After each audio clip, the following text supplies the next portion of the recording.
Chapitre 3. Croire signifie connaître. La foi chrétienne est l'illumination de la raison qui donne aux hommes la liberté de vivre dans la vérité de Jésus-Christ et, par là même, de connaître à coup sûr le sens de leur vie, ainsi que la cause et le but de tout ce qui existe. Peut-être serez-vous surpris de voir intervenir ici la raison. C'est à dessein que j'utilise ce concept. Il vaut la peine de rappeler que le fameux conseil méprise la raison et la science, ce suprême levier de l'homme, ne vient pas d'un prophète, mais du Méphisto de Goethe. Chrétiens et théologiens ont toujours été fort mal inspirés lorsque, par enthousiasme ou au nom de leur conception particulière, ils ont cru devoir se ranger dans le camp des adversaires de la raison. Au-dessus de l'Église chrétienne, résumant la révélation et l'œuvre de Dieu qui la fonde, se trouve la parole, en grec le logos, qui signifie aussi la raison. La parole a été faite chair. Le logos, le verbe, la raison, la parole, s'est fait homme. La prédication de l'Église est un discours qui, bien loin d'être accidentel, arbitraire, chaotique ou inintelligible, prétend être vrai et cherche à s'imposer comme tel contre le mensonge. N'acceptons pas d'abandonner cette position parfaitement claire. La parole que l'Église a vocation de prêcher n'est pas la vérité dans un sens provisoire, secondaire, mais dans le sens premier et fort du mot. Il s'agit du logos qui se manifeste et se révèle dans la raison de l'homme, dans son entendement, avec toute sa signification et dans toute sa vérité. La prédication chrétienne est liée au logos, à la ratio, à la raison, source de la révélation, où l'homme, avec ses facultés rationnelles, peut ensuite se retrouver. Prédication et théologie n'ont rien à voir avec le bavardage, le parler en langue ou la propagande. Elles ne redoutent pas qu'on leur demande raison de ce qu'elles affirment. Nous n'avons que trop connu ce genre de sermons et de discours édifiants, prononcés avec beaucoup d'éloquence et d'emphase, mais qui, c'était trop clair, ne résistaient pas à la simple question touchant la vérité de ce qu'ils affirmaient. Le credo chrétien repose sur une connaissance.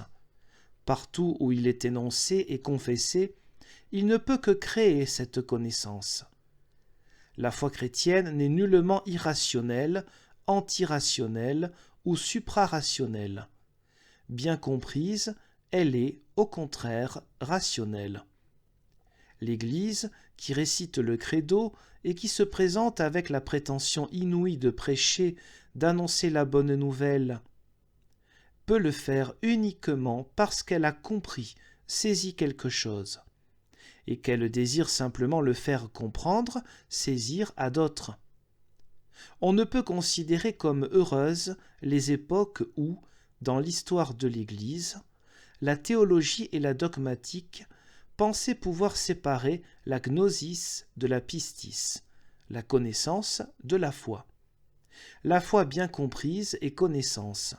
L'acte par lequel on croit est aussi un acte de connaissance. Croire signifie connaître. Cela étant dit, nous pouvons préciser que la foi chrétienne comporte une illumination de la raison.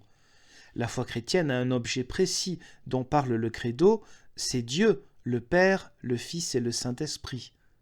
Le propre de cet objet, le propre de Dieu le Père, le Fils et le Saint-Esprit, c'est, à coup sûr, de rester insaisissable à l'homme livré à ses seuls moyens de connaissance. Pour permettre à l'homme de le saisir, il ne faut rien de moins que l'intervention de Dieu lui-même, agissant en pleine liberté et décidant souverainement. Livré à ses seules forces, l'homme pourra tout au plus, selon le degré de ses facultés naturelles, de son entendement et de son intuition, reconnaître l'existence d'un être suprême, d'un absolu, d'une puissance supérieure, d'une entité dominant toute la réalité. Mais cette découverte n'a aucun rapport avec Dieu lui-même. Elle est le fruit des intuitions et des possibilités, limite de la pensée et de l'effort de l'homme, lequel peut certes imaginer un être suprême sans que, pour autant, il ait trouvé Dieu. On découvre et on connaît Dieu lorsqu'il se donne à connaître lui-même dans son entière liberté. Nous en viendrons plus tard à parler de Dieu, de son être et de sa nature, mais nous devons dès à présent bien préciser qu'il reste toujours celui qui s'est fait connaître dans sa libre révélation, et non pas un être imaginé par l'homme et auquel ce dernier colle l'étiquette Dieu. La ligne de partage entre le vrai Dieu et les faux dieux s'établit déjà en pleine clarté à partir du problème de la connaissance. Connaître Dieu ne rentre pas dans le cadre des possibilités discutables. Dieu est le contenu et la somme de toute la réalité telle qu'elle se révèle à nous. Il y a connaissance de Dieu dès qu'effectivement Dieu parle, dès qu'il se présente à l'homme, de telle sorte que l'homme ne peut pas ne pas le voir et ne pas l'entendre. Dès que, dans une situation dont il n'est plus le maître et où il devient une énigme à soi-même, l'homme se trouve placé devant le fait qu'il vit avec Dieu et Dieu avec lui, parce que tel est le bon plaisir de Dieu. Pour qu'il y ait connaissance de Dieu, il faut qu'il y ait révélation divine, l'homme étant enseigné, éclairé et persuadé par l'intervention de Dieu lui-même. Nous avons commencé par dire que la foi chrétienne naissait d'une rencontre. Nous pouvons préciser la chose en disant que la foi chrétienne et la connaissance qu'on peut en avoir existent dès que la raison divine, le logos de Dieu, dresse sa loi au sein de la raison humaine, cette dernière étant, selon sa nature, tenue de se conformer à cette loi. C'est dans cet événement que l'homme parvient à la vraie connaissance, car du fait même que Dieu remplit sa pensée, ses sentiments et ses sens, l'homme et sa raison sont révélés à eux-mêmes. La révélation de Dieu à l'homme est donc en même temps une révélation de la vraie nature de l'homme, lequel reste incapable de provoquer l'événement qui l'illumine et dont Dieu seul est l'auteur. Dieu peut-il être connu? Oui, Dieu peut être connu, puisqu'en fait il se donne à connaître et ne peut être connu que par lui-même. Cet événement confère à l'homme la liberté, la capacité, le pouvoir de connaître Dieu, la chose restant en soi un mystère. La connaissance de Dieu est une connaissance absolument déterminée et créée par son objet, c'est-à-dire par Dieu lui-même. Mais c'est précisément ce qui en fait une connaissance authentique, et, dans le sens le plus profond du mot, une connaissance libre. Certes, elle reste une connaissance relative, enfermée dans la limite de la créature. Et c'est à son sujet qu'il sied tout particulièrement de parler du trésor que nous portons dans des vases de terre. 2 Corinthiens 4, 7. Nos concepts sont impropres à contenir ce trésor. Il est impossible de ne pas voir que, dans ce climat, toute forme d'orgueil est exclue d'emblée. L'homme reste ce qu'il est, impuissant, sa raison étant soumise aux limites de l'état de créature. Mais c'est dans ce cadre même qu'il a plu à Dieu de se révéler. Et il arrive qu'ici, également, c'est en étant fou que l'homme devient sage, en étant petit qu'il devient grand, et que Dieu se révèle efficace là où l'homme se révèle impuissant. 1 Corinthiens 1, 25, 1 Corinthiens 3, 18. Ma grâce te suffit, car ma puissance s'accomplit dans la faiblesse. 2 Corinthiens 12, 9. Cette parole s'applique aussi au problème de la connaissance.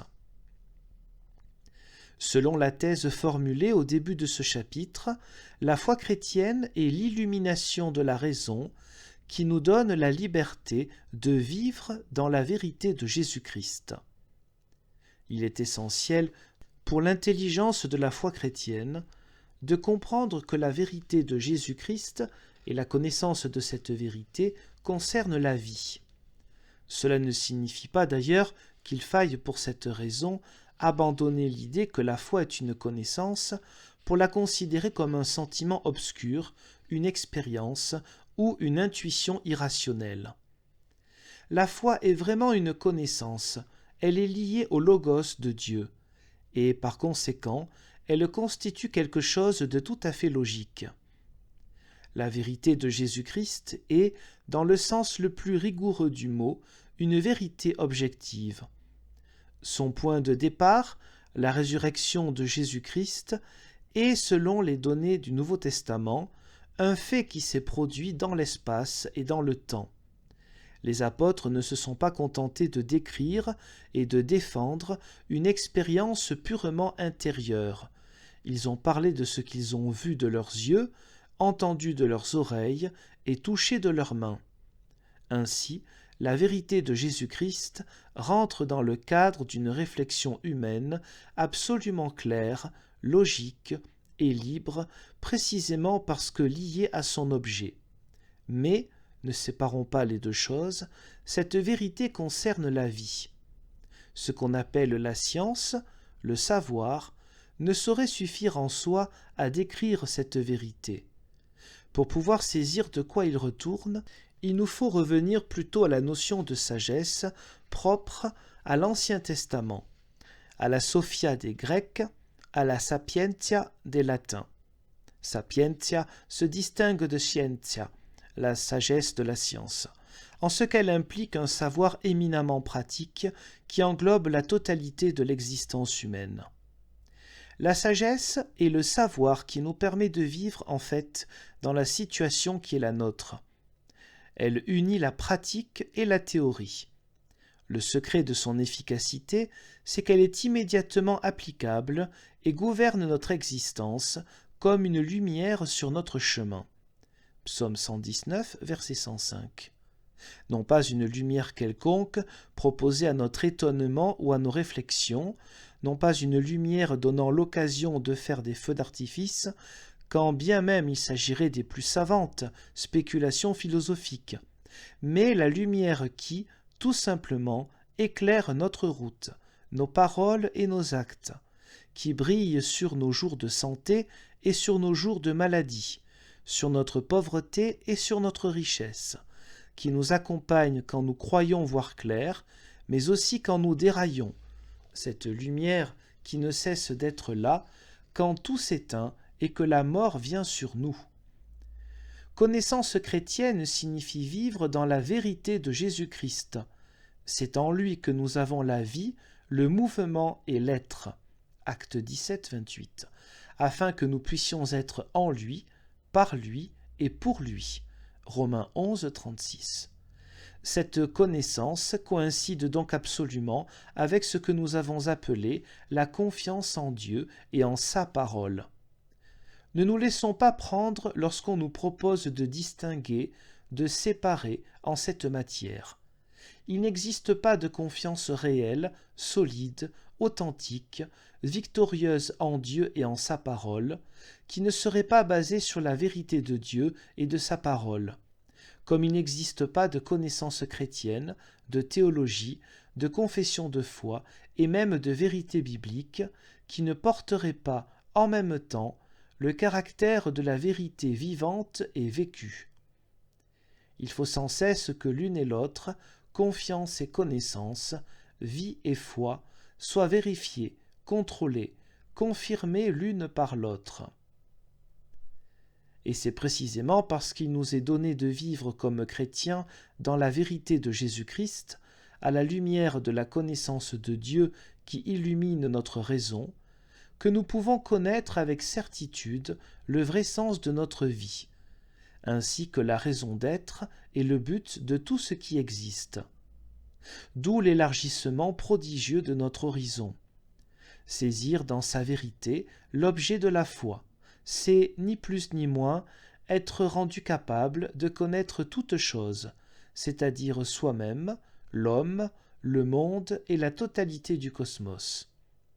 La vérité de Jésus-Christ n'est pas une vérité parmi d'autres, elle est la vérité universelle, source de toutes les autres, car elle est la vérité de Dieu, la prima veritas, en même temps que l'ultima veritas. Dieu n'a-t-il pas créé toutes choses en Jésus-Christ, Colossiens 1,16, y compris nous-mêmes? Nous n'existons qu'en lui, que nous le sachions ou non, et l'univers entier n'existe qu'en lui, soutenu par sa parole puissante. Le connaître, c'est connaître toute chose. Être touché et saisi par son esprit, c'est être conduit dans toute la vérité. Jean 16, 13. Croire en Dieu et le connaître rend donc impossible la question du sens de la vie. En croyant, je vis le sens de ma vie. Le sens de mon état de créature, de mon individualité, avec ses limites et son caractère faillible, tributaire à chaque instant du péché, mais aussi du secours que Dieu m'accorde en intervenant sans cesse en ma faveur, malgré moi et sans aucun mérite de ma part. En tout cela, je connais et discerne la tâche qui m'est échue, l'espérance qui l'accompagne en raison de la grâce dont je vis, la réalité de la gloire qui m'est promise et dont je suis déjà secrètement environné ici et maintenant, dans toute la faiblesse de ma condition présente. Croire, c'est reconnaître que tel est bien le sens de ma vie. Le credo affirme que Dieu est la raison d'être et le but de tout ce qui existe. La raison d'être et le but de l'univers, c'est Jésus-Christ. Et voici l'inouï dans toute cette affaire, la foi chrétienne qui implique cette confiance totale en Dieu et en sa parole, cette connaissance intime et profonde de l'origine et du but de toute chose, apporte à l'homme, en dépit de toutes les tentations de l'adversité, cette paix qui surpasse toute intelligence, Philippiens 4,7, et qui, en cela même, est la lumière qui illumine notre entendement.